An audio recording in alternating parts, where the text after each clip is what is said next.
அம்பகஹவெல சந்தி பகுதியில் அம்பபோ என்ற கிராம மக்களால் அன்புடன் அழைக்கப்பட்ட யானை மீது தீப்பந்தங்களை வீசி அது உயிரிழக்க காரணமான மூவரை போலீசார் கைது செய்துள்ளனர்.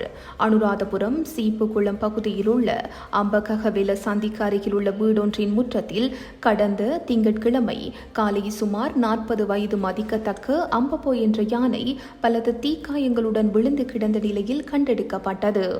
கடந்த டிசம்பர் மாதம் 14ஆம் தேதி இரவு கிராம மக்கள் சிலர் தீப்பந்தங்களை பயன்படுத்தி இந்த யானையை துரத்த முயற்சித்துள்ளனர்.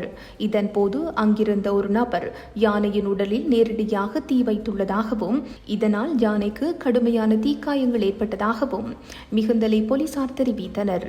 காயமடைந்த யானைக்கு அனுராதபுரம் பண்டுலகம பிரிவின் வனவிலங்கு கால்நடை மருத்துவர்கள் அவசர சிகிச்சை அளித்துள்ளனர். இருப்பினும் சிகிச்சை பலனின்றி அந்த யானை உயிரிழந்துள்ளது. இதுகுறித்து வனவிலங்கு அதிகாரிகள் தெரிவிக்கையில் இந்த யானை கடந்த 3 மாதங்களாக நோய்வாய்ப்பட்டிருந்ததாகவும் அதற்கு தங்களால் அவ்வப்போது சிகிச்சை வழங்கப்பட்டு வந்ததாகவும் குறிப்பிட்டனர். வழக்கமாக அந்த பகுதியில் உலாவரும் இந்த யானையை கிராம மக்கள் பொதுவாக பாதுகாப்பாகவே கவனித்து வந்துள்ளதாகவும் அவர்கள் சுட்டிக்காட்டினர்.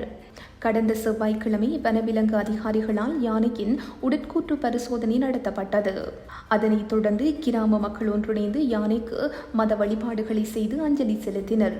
யானையை தீயிட்டு கொன்ற குற்றச்சாட்டின் கீழ் கைது செய்யப்பட்டுள்ள 3 சந்தேக நபர்களிடமும் மிகுந்தலை போலீசார் மேலதிக விசாரணைகளை மேற்கொண்டு வருகின்றனர்.